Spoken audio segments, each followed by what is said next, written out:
I'm going to do the universe story, and I know some of you have heard this story so often and have done it, but I think you cannot hear it too often, and I think hearing it in a way that is going to awaken this interconnectedness. It's a holy story, and Thomas Berry said the work of all religious people today is telling this story. This is the story that should be told.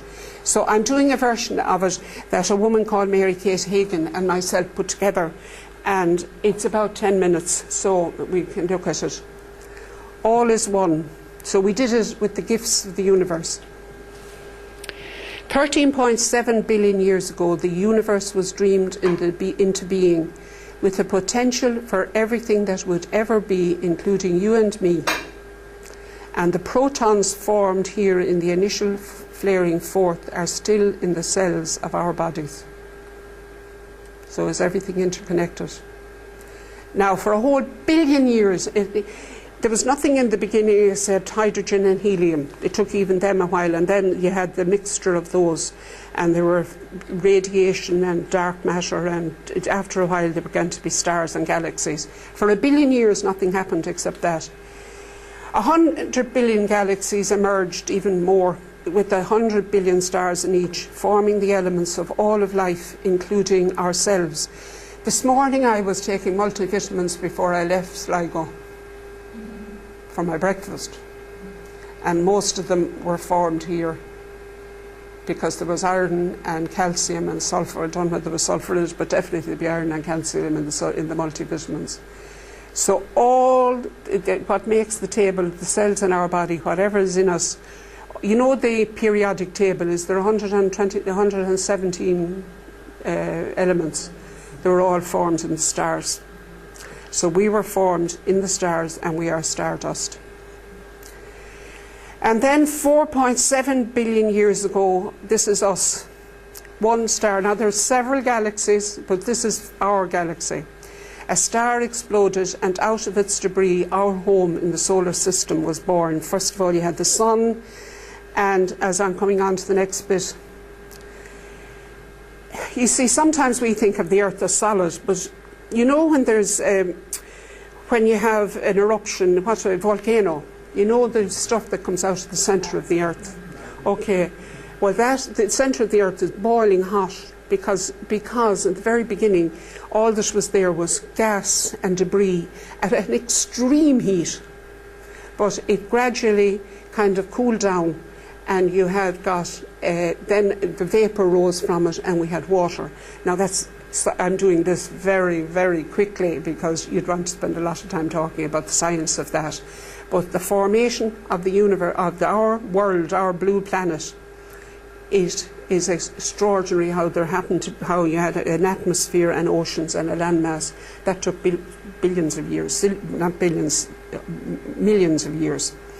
And if our planet was 1 inch nearer the sun, it would burn up. And if it was 1 inch away from it, it would be too cold. So talk about precision.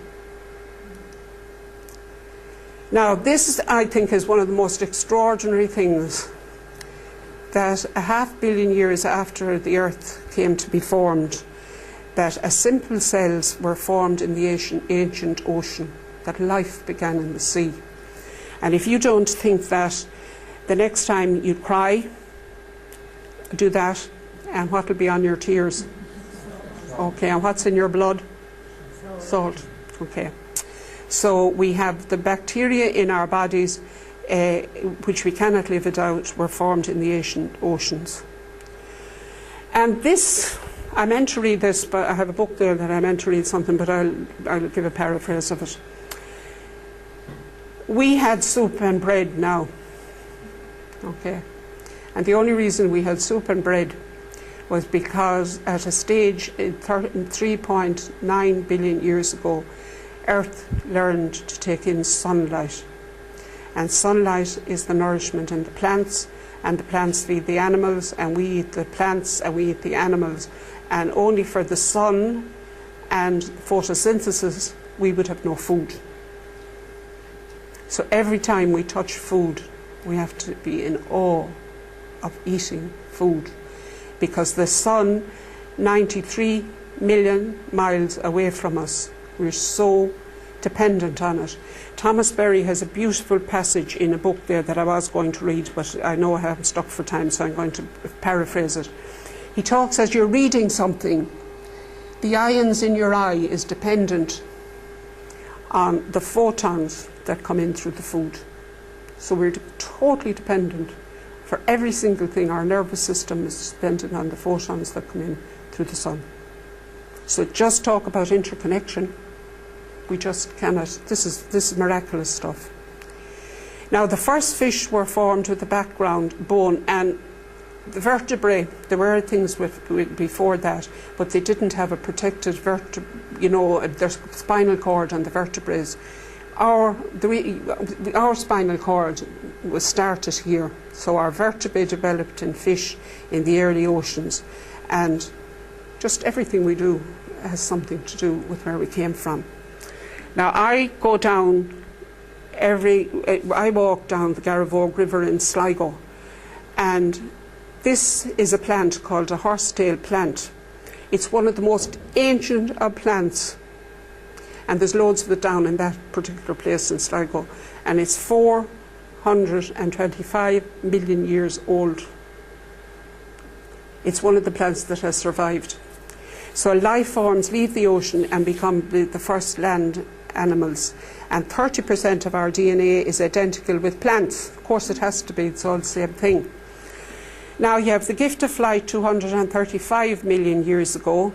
Insects emerged from the sea, forming an interdependent community with land and plants, and an astonishing 60% of the DNA in our bodies is the same as insects.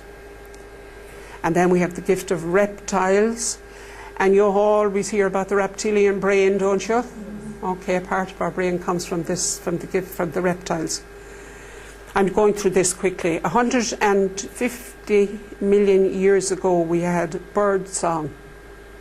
Imagine, for that length of time in our universe we didn't have birds, or the magnificence of listening to bird songs as we're hearing them all this springtime. Now, 140 million years ago seeds emerged. Flowers blossomed, bringing colour and fragrance to the earth, and seeds allowed mammals to flourish. And we have the gift of mammals coming, all different kinds, gift of diversity and all different types of mammals. I'm sorry to be rushing this now, but anyhow we get the drift of it. And of course, about 30 million years ago, we had our friend. 70 million years ago, we had our friend. 70 to 30 million years ago. And the reason that you can do that with your hand, any of us, is because monkeys learned how to hold on to trees. And our shoulders as well, our swinging shoulders, we learned from our ancestors. And an astonishing part, our DNA is 98.4% the same as the ape or the primate. And then 2.6 million years ago you had the primates coming, the earliest hominized people developed, and you had the gift of reflective self-consciousness, which is our great contribution, that we can see this and we can look back on it and we can stand in awe and wonder and admire it all and protect it all if we have done that. And then we have the modern, it's only 40,000 years ago you have modern human beings. Now that's no length ago in this story. If you took this story for a day, the whole story for a day, we'd have arrived a minute to midnight of it. There it is. We arrive very late on the scene, a new species trying to find our way. We need to humbly listen to the wisdom of all that has gone before. 13.7 billion years gone before us. Now, this is an extraordinary thing. I was giving a course here during the summer, Mary Kay, with international students, and they said, how was it that that it took, if humans came 40,000 years ago, why is it only 20,000 years ago we had religion?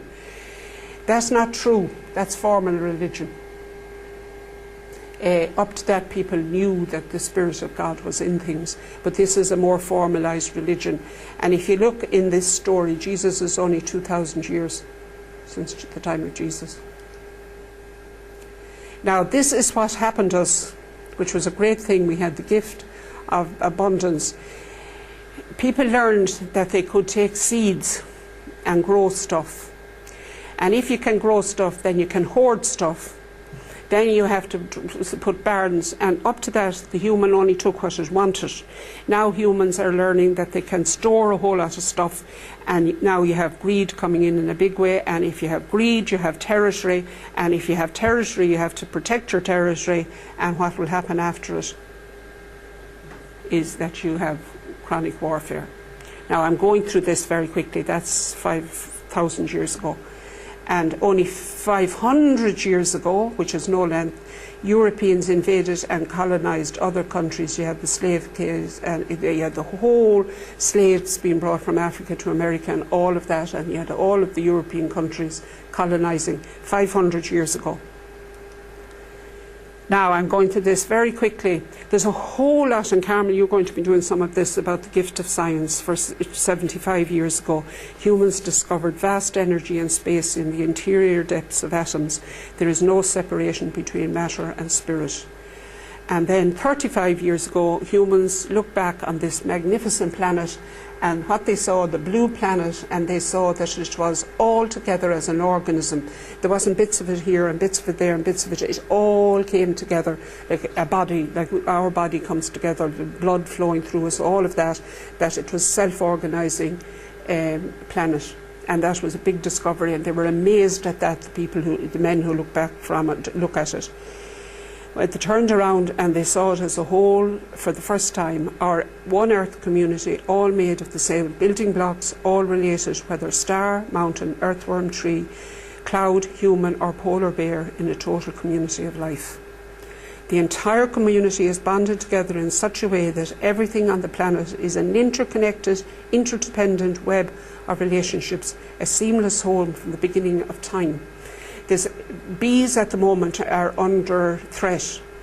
And Einstein said, I don't think this is totally scientifically true, I think it'll take a bit longer, but Einstein said because bees pollinate our food, our plants and all of that, that if the bees go, the human being would go in 4 years or 8 years, I think maybe he said 8, something very short. So what we're doing, if the interconnection has total balance in it. We come from the energy that fashioned the galaxies. We are the universe come to consciousness. We did not come into this earth, we grew out of it. Love unfolds a universe which is a communion of diverse beings, each of whom is sacred, each of whom is beloved. Genetically related to everything in the natural world, we share a planet with billions of other beings in the divine mystery of the awesome web of life. The story of the universe is our story. It is inside of us, waiting to be born.